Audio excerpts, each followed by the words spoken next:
سبحان اللہ سبحان اللہ. الحمد لله الذي ذي العزة والعلا والصلاة والسلام على سيد الأنبياء شمس الضحى بدر الدجى نور الهدى منبع الجود والعطاء.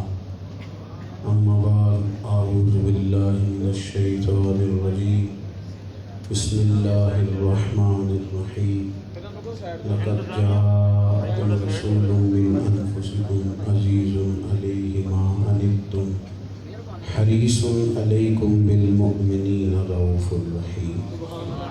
صدق الله العظيم وصدق رسوله النبي الكريم الأمين ونحن على ذلك لمن الشاهدين والشاكرين والحمد لله رب العالمين. إن الله وملائكته يصلون على النبي يا أيها الذين آمنوا صلوا عليه وسلموا تسليما. الصلاة والسلام عليك يا سيدي يا رسول الله وعلى آلك وأصحابك يا سيدي يا حبيب. سارے اللہ درود شریف پڑھیے. الصلاۃ والسلام علیک یا رسول السلام علیک یا سیدی یا نبی وعلی آلک وأصحابک یا حبیب اللہ. حمد و صلوات کے بعد انتظامیہ سے بڑی معذرت کے ساتھ آپ لوگوں کا ظاہر ہے اہتمام ہے. آپ نے جیسے بھی ترتیب لگائی ہے تو کچھ دوستوں کو زیادہ ہی دشواری ہو رہی ہے تو یہاں آگے بیٹھنے دیا جائے. میرا خیال ہے دوستوں جی میں نے تم سے اجازت مانگی, آپ پہلے ہی آ گئے. ابھی تو اجازت نہیں دی میں نے. اطمینان تھوڑے تھوڑے کر کے, ایسے نہیں پھر آپ ایسے آئیں گے تو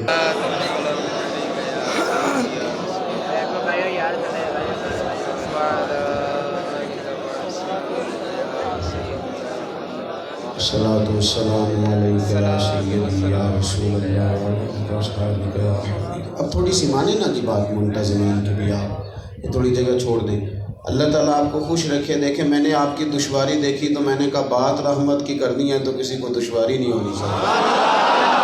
تو اب آپ منتظمین کو دشواری میں ڈالیں گے تو پھر وہ مجھے پریشان کریں گے, کہیں گے کون ہی تھوڑی گل مننی.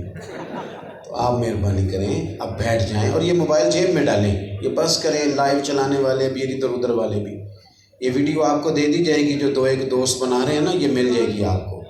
آپ مہربانی کریں, دوست پریشان نہ کریں, موبائل جیبوں میں رکھیں. اگر آپ نے موبائلوں پہ دیکھنا تھا تو آپ کو ویڈیو بنا کے بھیج دیتے, بات ختم ہو جاتی. آپ سے کچھ بات کرنی اسی لیے تو نیڑے بلایا آپ. اللہ تعالیٰ آپ کو سلامت رکھے. پیش حق مژدہ شفاعت کا سناتے جائیں گے, آپ روتے جائیں گے ہم کو ہنساتے جائیں گے. باغ جنت میں محمد مسکراتے جائیں گے. پھول رحمت کے گریں گے ہم اٹھاتے جائیں گے. خلد میں ہوگا ہمارا داخلہ اس شان سے کہ ہم یا رسول اللہ کا نعرہ لگاتے جائیں گے.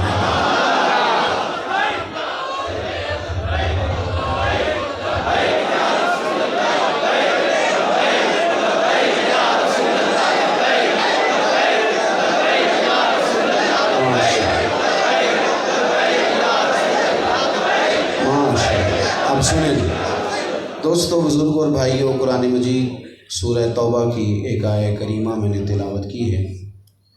اللہ تعالیٰ نے ارشاد فرمایا کہ لَقَدْ جَاءَكُمْ رَسُولٌ مِّنْ أَنفُسِكُمْ عَزِيزٌ عَلَيْهِ مَا عَنِتُّمْ حَرِيصٌ عَلَيْكُمْ بِالْمُؤْمِنِينَ رَءُوفٌ رَحِيمٌ. فرمایا کہ بے شک میں نے تمہیں میں سے تمہیں ایک رسول عطا فرمائے. تمہارا مشقت میں پڑنا میرے نبی کو تکلیف دیتا ہے, ان پر گراں گزرتا ہے. عزیز علیہ ما عنتم, اور پھر فرمایا حریص علیکم, وہ تمہاری بھلائی چاہنے میں جلدی کرتے ہیں. وبالمؤمنین رؤوف الرحیم, اور مومنوں پہ رؤوف بھی ہیں اور رحیم ہیں. عزیز بھائی, نبی پاک صلی اللہ تعالیٰ علیہ وسلم اپنی امت کی کوئی تکلیف بھی گوارا نہیں کرتے. ہم کبھی پرانے زمانے کے بزرگوں سے یہ بات سنا کرتے تھے کہ ماں کو پتہ چل جاتا ہے کہ میرا بیٹا تکلیف میں ہے۔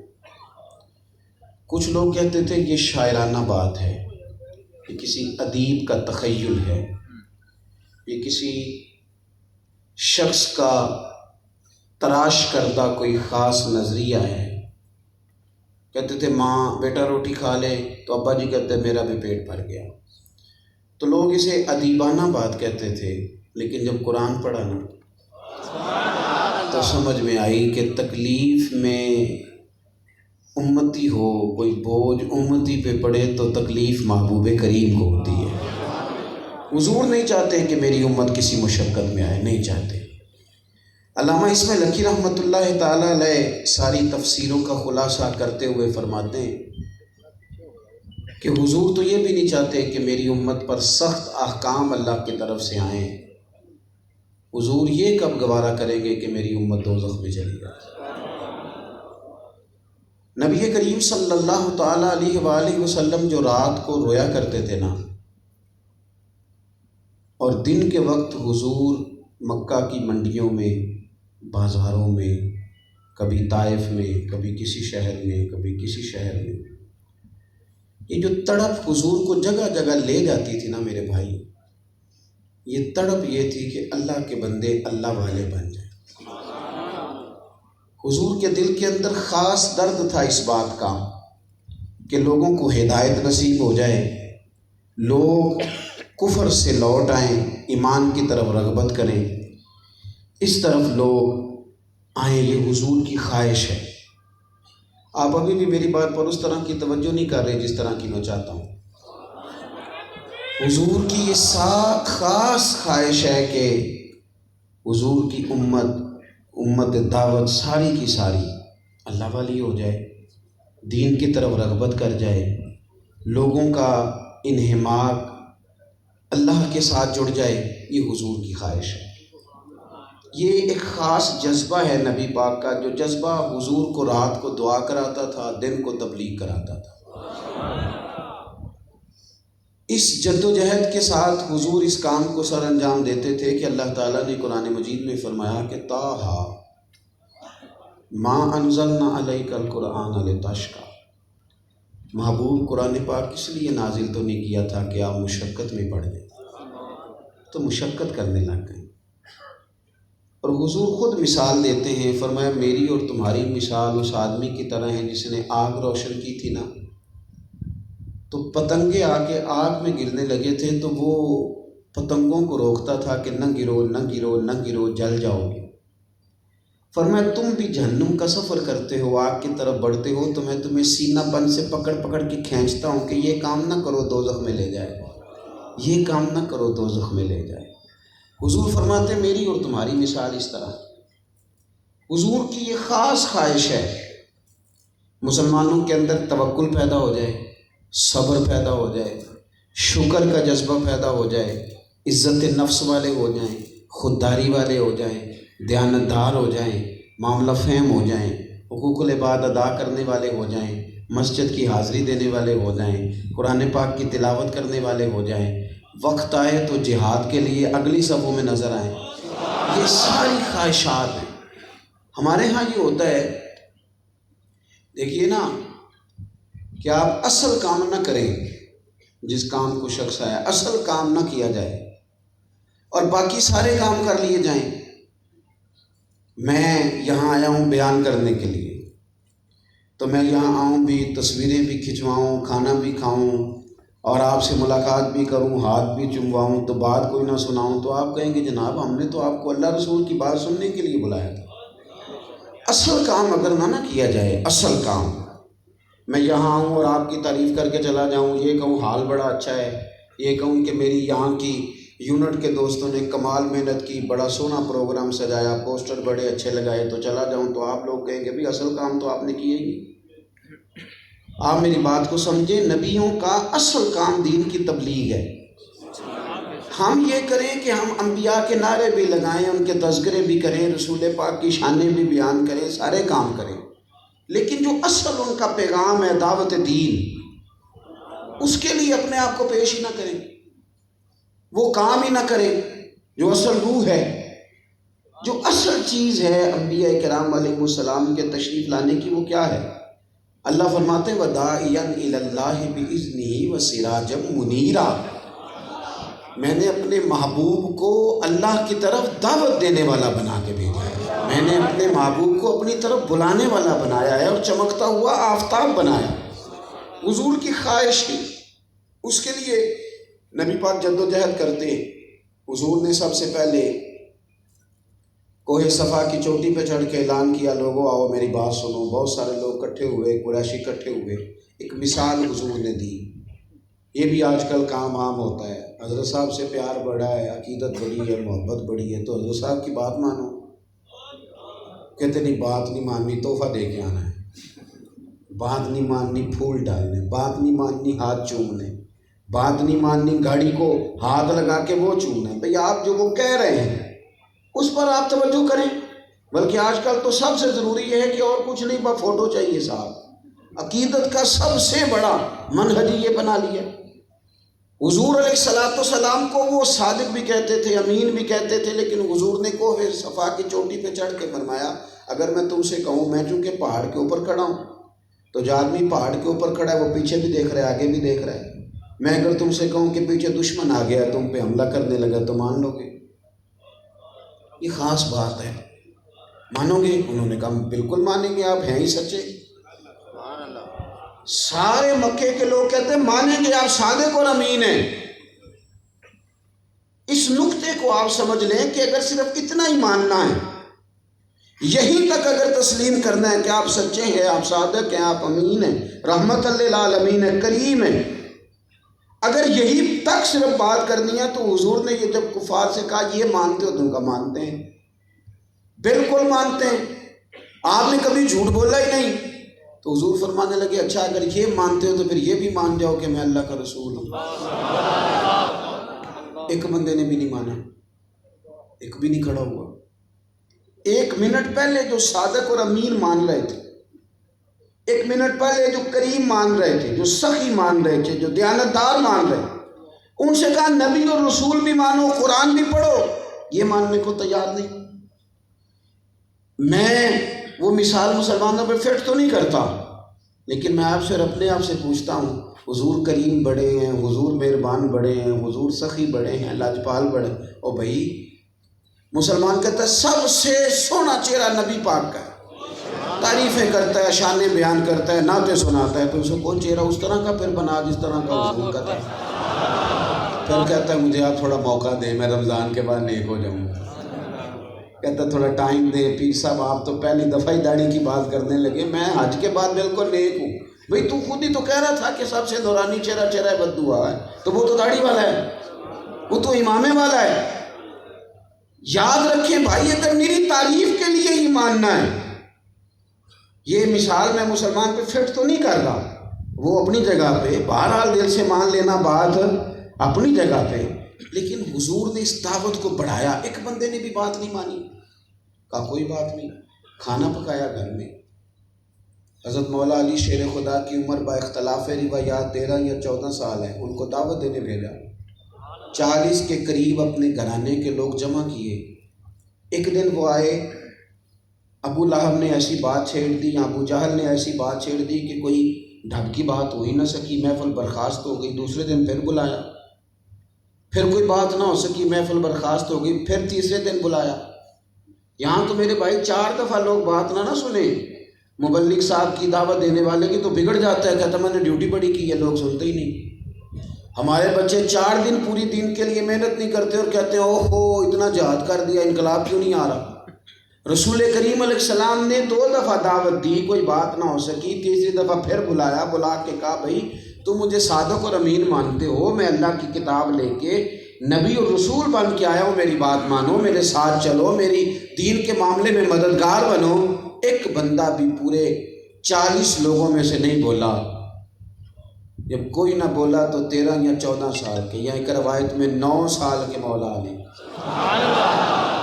پنجوں کے بل کھڑے ہو کے دونوں بازو اوپر کر کے کہنے لگے سونیا کو نہیں بولتا تو نہ بولے، میرا وعدہ ہے میں دین کے ہر معاملے میں حفاظت بھی کروں گا اور مددگار بھی بنوں گا۔ حضور علیہ السلام چاہتے ہیں کہ میری امت اللہ والی ہو جائے، دعوت دین کے لیے حضور نکلے۔ احد کی جنگ میں نبی پاک علیہ السلام کے دانت مبارک شہید ہو گئے تھے، 70 کے قریب صحابہ شہید ہوئے، حضرت امیر حمزہ شہید ہوئے۔ حضرت عائشہ صدیقہ رضی اللہ تعالیٰ عنہ نے ایک دن پوچھا تھا، یا رسول اللہ صلی اللہ علیہ وسلم، احد والے دن سے بھی کوئی سخت دن آپ پہ آیا؟ فرمایا ہاں، جس دن میں طائف گیا تھا نا، 2 ہفتے تقریباً حضور طائف میں ٹھہرے ہیں، 2 ہفتے، اور حضور نے ہر شخص کے دروازے پہ دستک دی، آؤ دین قبول کر لو، آؤ۔ ہم تو نیری جناب وہ ہو بہترین اشتہار چھپ گیا اور گزارش کی کہ جناب محفل میں آ جانا، پھر بھی بہت سارے لوگوں نے کہا ٹائم دیں گے تو پھر بتائیں گے۔ 2 ہفتے حضور طائف میں یا 10 دن طائف میں رکے، ہر بندے تک پیغام پہنچایا، ایک نے بھی نہیں قبول کیا، بلکہ اوباش لڑکوں کو پیچھے لگا دیا، انہوں نے روڑے مارے، تکلیف دی۔ حضور آ کے بیٹھ گئے، اللہ تعالیٰ نے پہاڑوں کے فرشتے کو بھیجا، محبوب سے پوچھیں، اگر کہتے ہیں تو 2 پہاڑوں کے بیچ رکھ کے بستی تباہ کر دی جائے۔ یا رسول اللہ آپ کیا فرماتے ہیں؟ یار 2 ہفتے پورے 2 گھنٹے نہیں بیٹھتا خطیب محفل میں اور ناراض ہو جاتا ہے۔ نعت خاں تھوڑی دیر پہلے کہہ رہا تھا میں عاشق رسول ہوں، محفل میں آیا ہوں، لیکن نعت ختم ہوتی ہے تو بھاگ جاتا ہے، بات ہی نہیں سنتا۔ سنگیو 2 ہفتے ایک شخص کو دعوت دین قبول کر لو، اور یارو مان جاؤ، اور دوزخ سے بچ جاؤ، اور جنت اپنا مقدر کر لو، رب رسول والے بن۔ ایک نے بھی نہیں مانا، پتھر مارے، حضور کہیں تو پیس دے۔ محبوب نے فرمایا نہیں، سزا نہیں دینی۔ حضور انہوں نے آپ کو ستایا ہے، حضور فرمانے لگے پھر بھی سزا نہیں دینی، اس لیے کہ مجھے امید ہے یہ نہیں مانتے تو ان کی نسلیں کلمہ پڑھ کے مسلمان ہو، اگلی نسل پہ امید لگا لیتے ہیں، وہ کلمہ پڑھ جائیں گے۔ بھائی حضور نے دعوت دین کا کام کیا۔ فرمایا عائشہ وہ جو طائف والا دن تھا نا، وہ احد والے دن سے بھی مجھ پر سخت آیا تھا۔ رسول پاک کی ایک خواہش ہے، اللہ کرے میں اپنی ملت کے جوانوں کو بات سمجھا سکوں۔ میں اکثر کہتا ہوں کہ اللہ کا نیک بندہ کون ہوتا ہے؟ جس کے پاس آپ جائیں اور جا کے کہیں میرے پاس بیٹا نہیں ہے تو وہ دعا کر دے تو بیٹا ہو جائے، وہ نیک ہے۔ آپ چلے گئے جا کے کہا سائیں مہربانی فرمائیں، پیر صاحب مہربانی فرمائیں، شیخ کاروبار نہیں چلتا، اس نے تعویذ لکھا اور جناب آرے نیارے ہو گئے۔ صوفی کا اصل کام کوئی تعویذ بانٹنا نہیں، اس کا کوئی اصل ڈیوٹی یہ تھوڑی ہے کہ وہ دعا کرے گا تو بیٹا ہو جائے گا، یہ بھی وہ کرے گا، پر درویش کا اصل کام تو یہ ہے کہ جب تو تڑپ کے جا کے کہے نا کہ میرے پاس اولاد نہیں، تو وہ تجھے کہے کہ جس حال میں رب رکھتا ہے اس حال میں راضی رہنا سیکھ۔ جب تو تڑپ کے جا کے کہے نا میں غریب ہوں، تو وہ تجھے کہے نا وہ والا دور یاد کرنا جب مدینے والے کے گھر میں مہینہ چولہا نہیں جلتا تھا۔ وہ جب کہے نا کہ میرے پاس تو پہننے کو کپڑے نہیں، سونے کو چھت نہیں، تو وہ تجھے کہے تجھے مبارک ہو، تو اس صف میں کھڑا ہو گیا جس صف میں سب سے آگے حضرت بلال حبشی کھڑے ہیں۔ وہ اقبال نے کہا وہ ہے تیرے زمانے کا امام برحق، جو تجھے حاضر و موجود سے بیزار کرے اور موت کی شکل میں دکھلا کے تجھے جلوہ یار زندگی تیرے لیے اور بھی دشوار کرے، وہ تو مشکل کر دے تیرا جینا، وہ امام برحق ہوتا ہے۔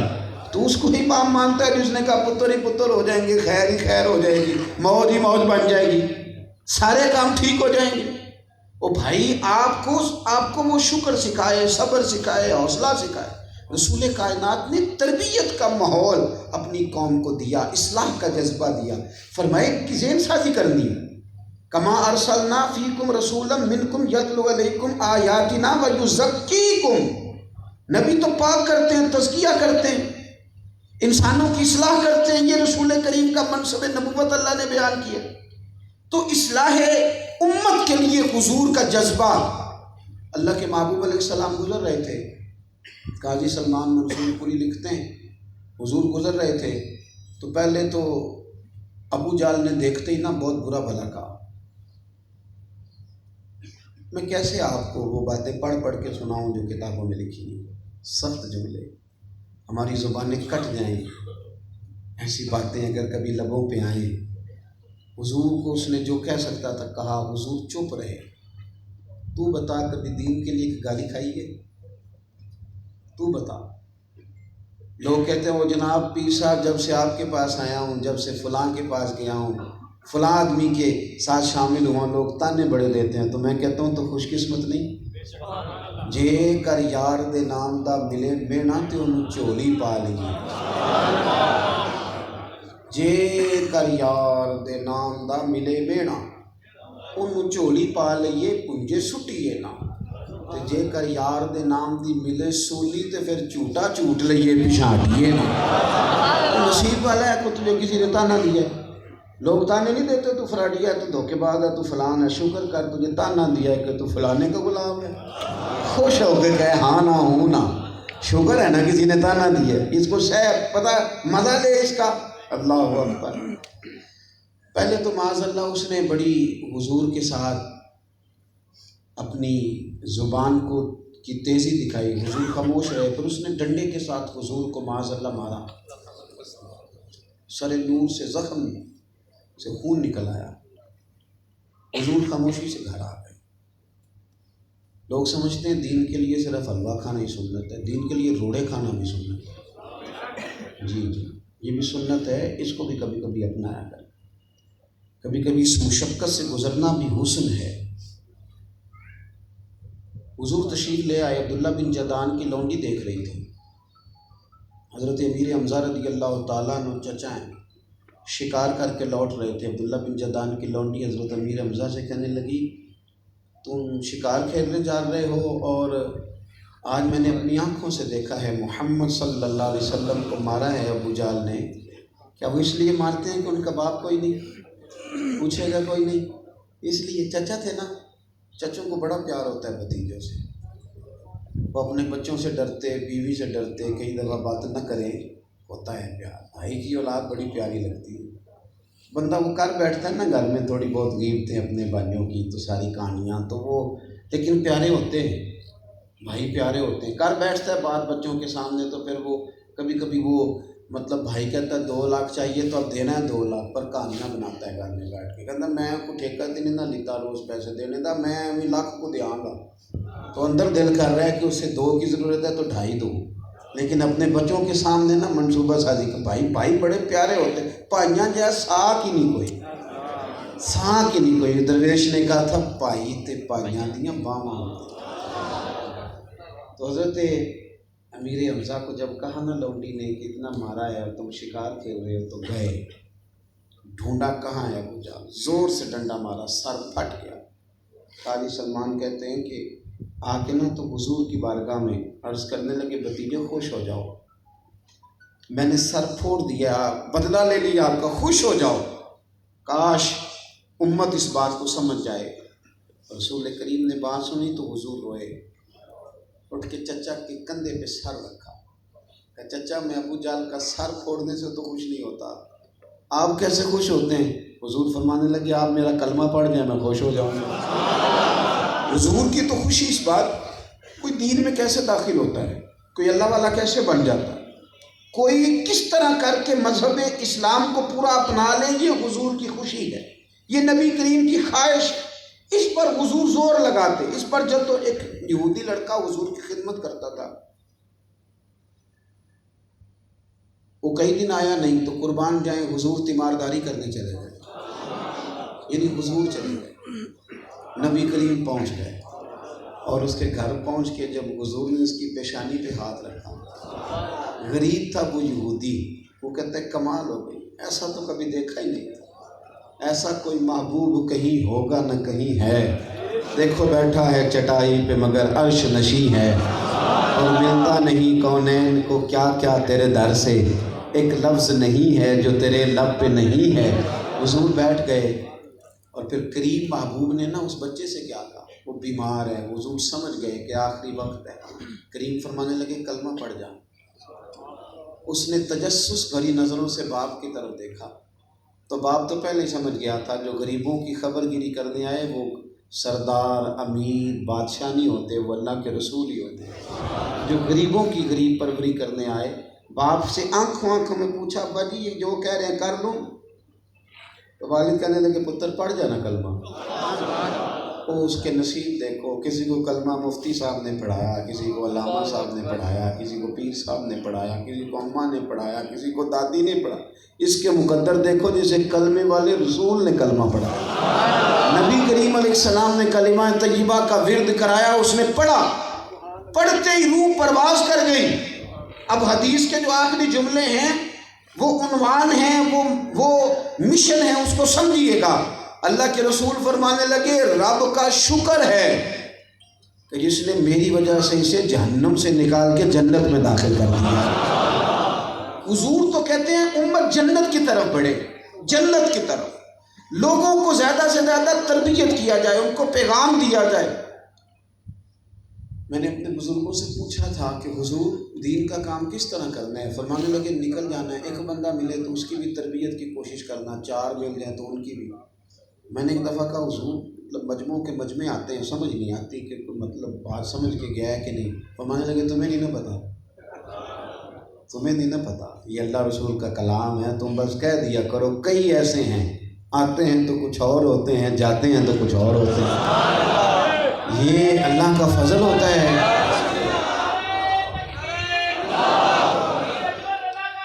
اللہ نا جی بس سرکار کے نعرے اچھے۔ دوست رسول کریم صلی اللہ علیہ وسلم کا جو منشور ہے، جو مقصود ہے، ایک نا عربی آ گیا بدو، اس نے آ کے حضور سے کچھ مانگا، سرکار نے کچھ دیا، دیہاتی بندہ تھا نا، وہ مقدار دیکھنے لگا، معیار نہیں دیکھا، اسے نہیں پتا تھا کہ حضور سے قطرہ ملے تو دریا سے زیادہ ہوتا ہے، اور وہ حجم دیکھ رہا تھا، وزن دیکھ رہا تھا، کہنے لگا جی میں تو بڑا سن کے آیا تھا، معاذ اللہ آپ نے کیا دیا؟ کہا دیا یاز نے لکھا۔ اچھا بعض شارحین نے اس حدیث کے تحت یہ بھی لکھا ہے کہ وہ حضور کا تحمل آزما رہا تھا، اس نے تورات میں کچھ چیز سنی پڑی تھی تو وہ آزما رہا تھا ان کا حوصلہ کس طرح۔ بعض نے یہ بھی لکھا، کہنے لگا جناب آپ نے کیا دیا ہے؟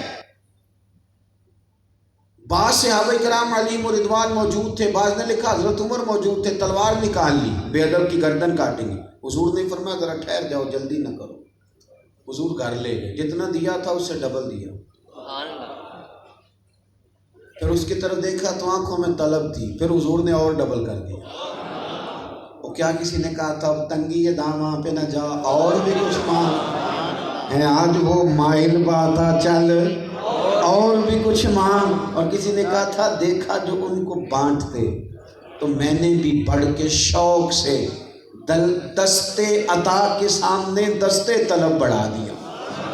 دیکھا جو ان کو بانٹتے تو میں نے بھی بڑھ کے شوق سے دستے عطا کے سامنے دستے طلب بڑھا دیا۔ اللہ اکبر۔ رسول کریم صلی اللہ علیہ وسلم دیتے رہے، بالآخر کہنے لگا حضور اللہ میری طرف سے، میرے خاندان کی طرف سے، سب کی طرف سے آپ کو جزا دے، ایسی سخاوت تو میں نے کبھی دیکھی نہیں۔ حضور نے فرمایا جو بات تم یہاں کر رہے ہو میرے صحابہ کے سامنے بھی کر دو گے؟ اس نے کہا حضور کر دوں گا۔ حضور باہر آئے، فرمایا سنو یہ کیا کہتا ہے؟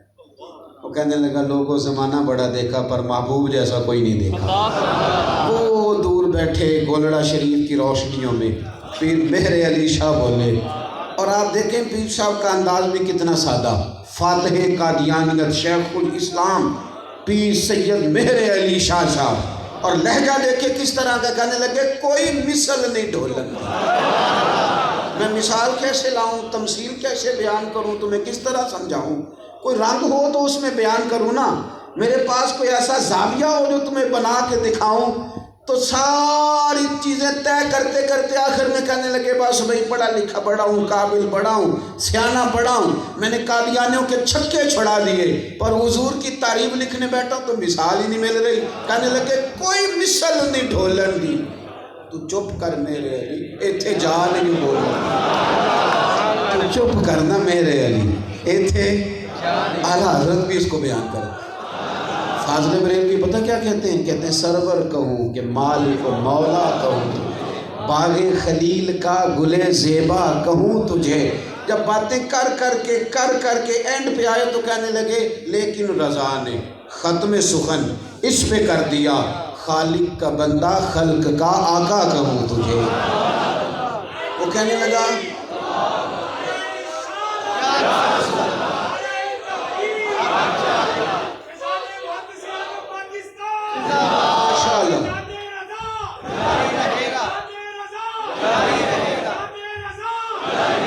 یہ فیضان محدث اعظم کا نعرہ نا جی 3 دفعہ اور لگائیں. زندہ باد.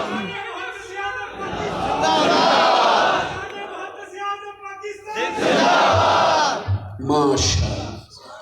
میں حضور محدث اعظم کے سنیں اللہ خوش، میں حضرت محدث اعظم کے شاگردوں کا شاگرد ہوں. تو وہ پیچھے لائن ہے نا، تو کوئی ذکر کرتا ہے تو بجلی سی دوڑ جاتی ہے کہ یہ تو کسی نے تار ملا دی ہے. چلیں ادھر بات نکل گئی تو پھر بات لمبی ہو جائے گی، واپس لوٹتے ہیں. حضور نے فرمایا کہ کہہ دو، صحابہ کے سامنے کہہ دیا اللہ اکبر قربان جائیں.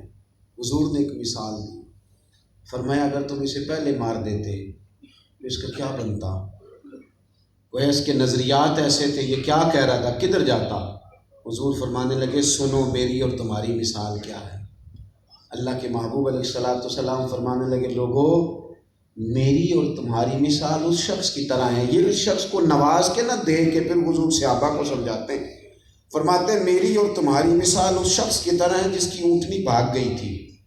لوگ اسے پکڑنے کے لیے دوڑے، کسی نے نیزہ اٹھایا، کسی نے ڈنڈا اٹھایا، کسی نے تلوار اٹھائی، وہ زخمی ہو گئی پر کسی کے قابو نہ آئی. پھر اس کا اپنا مالک آ گیا، اس نے زمین سے تھوڑا سا چارہ اٹھایا، اونٹنی کو دکھایا، وہ دوڑی ہوئی آئی، پشت پہ ہاتھ پھیر کے بغیر کسی کی مدد کے وہ سوار ہو گیا اور جاتی دفعہ کہنے لگ گیا لوگوں تم نے بلا وجہ میری اونٹنی کو تکلیف دی، اونٹنی میری ہے، اسے سنبھالنے کا طریقہ بھی مجھے ہی آتا ہے. گویا حضور فرمانے لگے یہ امت میری ہے، اسے سنبھالنے کے طریقے بھی رب نے مجھے ہی عطا فرمائے ہیں. مجھے پتہ ہے کس طرح کر کے ان کو راغب کرنا ہے دین کی جانب. حضور علیہ السلام کی خواہش ہے. دوستو میں آپ سے عرض کروں، ہم اصلاح پذیر نہیں ہوتے، تقریریں سننے کے شوقین ہیں، واز سننے کے شوقین ہیں، کئی گھنٹے بعد سننے کے شوقین ہیں، لیکن ہمارے لہجے بدل کے اس طرح کے نہیں ہوتے جو ہم سن رہے ہوتے. ہماری طبیعتوں میں وہ انقلاب کیوں نہیں آتا جو ہم نے سالوں سنا، جو ہم نے مہینوں سنا، جو بہت ساری باتیں اب ہم خود اپنی زبان سے ادا کرنے کے قابل ہو گئے. اگر اس عید میلاد پر بھی لہجے نہ بدلے، انداز نہ بدلے. میلاد والے رسول کے ماننے والوں نے اگر 12 ربیع الاول والے دن بھی کڑوی ہی باتیں کی، اگر ربیع الاول کا پورا مہینہ بھی گاہک اور دکاندار کی لڑائی ہی رہی، اگر گھر کے اندر شکوے ہی رہے، اگر لوٹ مار جاری ہی رہی، بددیانتی کا بازار گرم ہی رہا، تو بتائیے امت نے حضور کے میلاد سے بھی کیا سیکھا، اس ماہ مقدس کے تقدس کو بھی کیا سمجھا. رسول کریم کی یہ خواہش ہے اور حضور سید عالم صلی اللہ تعالیٰ علیہ وسلم اس خواہش کو آگے بڑھاتے. حضرت مولا علی شیر خدا فرماتے ہیں کہ میں نے خود حضور سے سنا ہے، اللہ کے رسول علیہ السلام نے فرمایا اگر تیری وجہ سے ایک بندہ ہدایت پا گیا تو تیری دنیا بھی بن گئی، تیری آخرت بھی بن گئی. کسی ایک کی ہدایت کا ذریعہ بن جا، کسی کو اچھا مشورہ ہی دے، کسی کے دل کو تسلی ہی دے، کسی کو دین پہ ٹھہرنا سکھا، کسی شخص کو حضور کے اخلاق عالیہ کا پابند کر، کسی کے لیے تو یہ بات کر. حضرت ابو ہریرہ رضی اللہ تعالیٰ عنہ کے بارے میں حدیث صحیح مسلم میں موجود ہے، فرماتے میں مسلمان ہو گیا تھا، حضور کی خدمت میں رہتا تھا، ماں پر بڑی کوشش کرتا تھا مسلمان نہیں ہوتی تھی، بار بار میں بات کرتا پر میری اماں سخت جملے کہہ دیتی. ایک دن میں نے پھر دعوت دی، کس کو بول کے بتائیے نا، پھر کہیے گا. صحابہ کی تو تڑپ تھی کہ اماں بھی مومن ہو جائے، تو ہم اپنے بچوں کے لیے نہیں تڑپتے کہ وہ مومن ہو جائے. کامیاب ہے وہ باپ جس کی زندگی میں اس کا پتر نمازی ہو گیا، تیرے ختم پکے ہو گئے، ہر نماز میں تیرے لیے دعائیں پکی ہو گئی. ابا کامیاب ہو گیا جس کا باپ بیٹا اس کی زندگی میں قرآن پڑھنے لگا. کامیاب ہو گیا نا وہ باپ جس کا بیٹا اس کی زندگی میں حضور کی نعت پڑھنے لگا. وہ کامیاب ہے وہ شخص جس کی اولاد آداب دین سیکھ گئی، اب اس کا صدقہ جاریہ ہو گیا پیچھے سے، اب نظام چل گیا۔ اب احباب ذی وقار حضرت ابو ہریرہ کہتے ہیں اپنی اماں سے کہتا تھا تو سخت بات کرتی، آج پھر اس نے سخت بات کی، میں حضور کی بارگاہ میں حاضر ہوا، یا رسول اللہ میں ماں کو دعوت دین دیتا ہوں، قبول نہیں کرتی، آپ دعائی کر دیں۔ کہتے ہیں حضور نے ہاتھ اٹھائے، اے اللہ ابو ہریرہ کی ماں کو ہدایت دے دے۔ فرماتے ہیں بس حضور نے چہرے پہ پھیرے تھے کہ میں دوڑا گھر کی طرف۔ دوڑا کیوں؟ یہ دوڑا کیوں؟ شارحین کہتے ہیں لگتا یوں ہے کہ اس لیے دوڑے تھے کہ پتہ چلتا ہے پہلے میں گھر پہنچتا ہوں کہ حضور کی دعا پہنچ۔ دوڑے گھر کی طرف دوڑے۔ فرماتے میں گیا تو دروازہ اندر سے بند تھا، پانی گرنے کی آواز آ رہی تھی، کھٹکھٹایا تو اماں کہنے لگی ٹھہر جا غسل کر لی۔ اماں کپڑے پہن کے چادر اوڑھ کے دروازہ کھول کے باہر نکل لی اور مجھے دیکھتے ہی کہنے لگی اشہد ان لا الہ الا اللہ اشہد ان محمدا عبدہ ورسولہ۔ میری ماں مسلمان ہو گئی۔ کہتے میں واپس آیا، میں نے حضور کی بارگاہ میں عرض کی سونیا کمال ہو گیا، ماں تو مومن ہو گئی، بات تو بن گئی، اب کرم نوازی کرے نا، ایک دعا اور کر دیں۔ اب وہ کون سیکھا؟ دعا کر دیں کہ اللہ میری اور میری ماں کی محبت مومنوں کے دلوں میں پیدا کر دے اور مومنوں کی محبت ہمارے دلوں میں پیدا کر دے۔ حضور نے یہ بھی دعا کر دی۔ یہ جذبہ صادقہ آگے صحابہ میں آیا، ہماری طرح کا رویہ نہیں۔ آپ کو پتہ ہے حضور نے فرمایا مومن تو وہ ہوتا ہے جو اپنے لیے پسند کرے وہ اپنے بھائی کے لیے بھی پسند کرے۔ آپ اکیلے نماز پسند کر لیتے ہیں، بھائی کو نماز کے لیے لے جاتے نہیں۔ آپ اپنے دوست احباب کو سنجیدگی نہیں سکھاتے۔ ہمارے مزاجوں میں جتنی تلخی آتی جا رہی ہے، گھروں میں جتنی لڑائیاں بڑھتی جا رہی ہیں، ہمیں دین سیکھنے کی زیادہ ضرورت ہے۔ ہمیں موٹیویشنل اسپیکر کی ضرورت نہیں، کتاب و سنت کی ضرورت ہے۔ ہمیں کہیں اور سے کال لینے کی ضرورت نہیں، انگریزوں کے کال اسکولوں کی دیواروں پر لکھنے کی ضرورت نہیں، بلکہ کتاب و سنت کی ضرورت ہے۔ وہ آپ کی تربیت کر دے گا، آپ کے دل کو ٹھنڈا کر دے گا، آپ کو سکون میں لا کھڑا کرے گا۔ جب آپ کا یہ ذہن بن جائے گا نا، آپ کی طبیعت حضرت ام سلیم رضی اللہ تعالیٰ عنہ، حضرت انس بن مالک رضی اللہ تعالیٰ عنہ کی والدہ ہیں، ان کے شوہر انتقال کر گئے تو حضرت ابو طلحہ نے ان کو پیغام نکاح دیا، ابھی کلمہ نہیں پڑھتے تھے۔ تو کہنے لگی نکاح تو میں کر لوں گی پر حق مہر میری مرضی کا ہوگا۔ یہ دنیا کا سب سے انوکھا حق مہر ہے۔ کہا آپ کون سا حق مہر لے گی؟ تو کہنے لگی آپ کلمہ پڑھ کے مسلمان ہو جائیں، یہی میرا حق ہے۔ اس لیے کہ سب سے بڑی خواہش یہ ہے کہ دین میں لوگ داخل ہو جائیں۔ ہم نے کتنی جد و جہد کی آج تک لوگوں کو دین میں داخل کرنے کے لیے، اور لوگوں کو مسجد میں داخل کرنے کے لیے، اور لوگوں کو سنت اور شریعت کی پابندی کا پیغام پہنچانے کے لیے کتنی کوشش کی، مدارس کی آباد کاری کے لیے۔ جن لوگوں کو ہم نے آباد کیا ہے نا، جن لوگوں کو ہم نے آباد کیا ہے، جن کو ہم نے دولتیں دی ہے، قوالوں کو، بے عمل نعت خوانوں کو، بے عمل واعظین، جن کو ہم نے پروموٹ کیا ہے، چند جگہوں پہ ذاتیات کی جنگ ہے، اس سے زیادہ کچھ بھی نہیں ہے۔ ہمارا کام یہ ہے عید میلاد کے موقع پر کہ ہم یہ دیکھیں کہ ہمارے وجود سے، ہمارے قول سے، ہمارے قلم سے، ہماری گفتگو سے، ہمارے مال سے، اور ہمیں اللہ نے جو بھی صلاحیت دی ہے اس سے دین کا بھی کوئی فائدہ ہوا ہے کہ نہیں۔ اور ہمیں سارا کچھ آتا ہے، اگر ہم نے اپنے حق میں کسی کو قائل کرنا ہو تو ہمیں طریقہ آتا ہے۔ آپ کو ضرورت پڑ گئی کسی سے 50,000 کی تو فون کیا، صاحب ملنا تھا، وہ کہتا ہے فون بھی بتائیں، کہتے نہیں فون والی بات نہیں، تو مل، وہ کہتا میں تو 2 بجے ملوں گا رات کو، کہتا میں انتظار کروں گا، 2 بجے ملنے چلا گیا، پھر جا کے اتنی منت کی، کئی لوگوں کی غیبت بھی کی کہ فلانا فلانا کام آ سکتا تھا آیا نہیں، پورا رو کے دکھایا، پھر پکا وعدہ کیا کہ وقت پہ لوٹا بھی دوں گا، آخر میں کہا 50,000 چاہیے۔ یہ ہے اپنے حق میں قائل کرنے کا طریقہ۔ اور جب دین کے حق میں قائل کرنا ہو پھر دور کھڑے ہو کے کہہ دیتے ہیں نماز بھی پڑھ لیا کرو، اتنے پیسوں کا کیا کرنا۔ یہ دعوت دینے کا انداز ہے جس میں سامنے والا بھاگ ہی جائے، او بھائی کچھ تو آپ کی جھولی پھیل جائے دین کے لیے۔ آج صبح اگر ہم اٹھے تھے نماز فجر کے لیے 5 بجے اور ہمیں کئی گھنٹے بیت گئے، اس میں ہم نے اپنے لیے کھانا کھایا، بچوں کے لیے روٹی کمائی، کیا کچھ کیا، کتنی جد و جہد کی۔ آج سونے سے پہلے ایک سوال چھوڑ کے جا رہا ہوں، اپنے آپ سے پوچھنا 24 گھنٹوں میں دین کی سربلندی کے لیے کچھ کیا؟ کوئی ایک کام کیا ہو جس کا مقصود یہ ہو کہ میرا دین سربلند ہو جائے؟ وہ قلندر لاہوری اقبال بول پڑے، کہنے لگے میری زندگی کا مقصد تیرے دین کی سرفرازی، میں اسی لیے مسلمان، میں اسی لیے نمازی۔ اس ربیع الاول میں کسی ایک کو نماز کی دعوت دے دیں، کسی ایک کو پیغام دے دیں کہ رشتہ داروں سے صلح کر لیں۔ ہمارا قریبی ہے، دوست ہے، پیار والا ہے، بات مانتا ہے، مشورہ کرتا ہے، پر جھوٹ بولتا ہے، اسے پیار سے روک دیں، اس کی منت کریں اکیلے میں۔ اگر ملاوٹ کرتا ہے تو ہاتھ باندھ کے سمجھائیں، اگر بددیانتی کرتا ہے تو اس کو کہیں کہ یہ دوزخ میں جانے والا کام، اس سے بچ جا۔ یہ سب سے بڑی مدد ہے اپنے بھائی کی کہ آپ اس کی ذہن سازی کر دیں، اس کو سکون میں لے آئیں، قناعت کا مزاج لوگوں میں پیدا کر دیں، اپنے بچوں کو حوصلے والی زندگی دے دیں۔ اللہ تعالیٰ سمجھنے کی توفیق عطا فرمائے۔ بیٹھے رہیں گے، بیٹھے، کوئی نہیں اٹھے، کوئی نہیں، آپ بھی بیٹھ جائیں، سب بیٹھ جائیں۔